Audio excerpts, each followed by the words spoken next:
আল্লাহ, আমার জীবন এত কঠিন কেনে? আমার জীবনে এত দুঃখ, এত কষ্ট কেনে? বড় লোক গালা কত দামি দামি গাড়িতে ঘুরে, কত সুখ, কত টাকা ওদের কাছে, আমার কিচ্ছু নাই কেনে? বেটা, মন খারাপ কেন তোমার?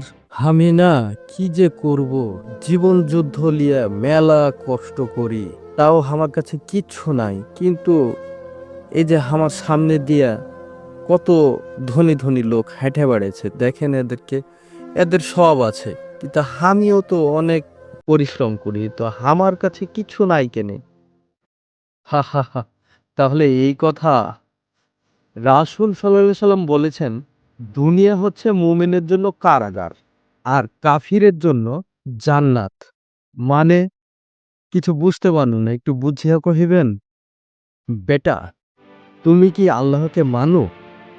যদি আল্লাহকে মানো, তোমার প্রকৃত সুখ আখিরাতে।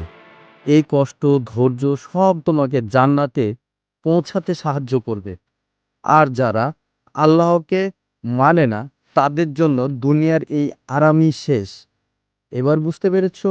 আলহামদুলিল্লাহ, যদি এই কষ্ট আমাকে জান্নাতের পথে নেয়, তাহলে আমি তো এই কাজে রাজি। ধৈর্য ধরো বেটা, আল্লাহ কখনো ধৈর্যশীলকে হতাশ করেন না। এই দুনিয়াটা পরীক্ষা, জান্নাত পুরস্কার পাবে। ধৈর্য ধরে থাকো, সুখ অপেক্ষা করছে।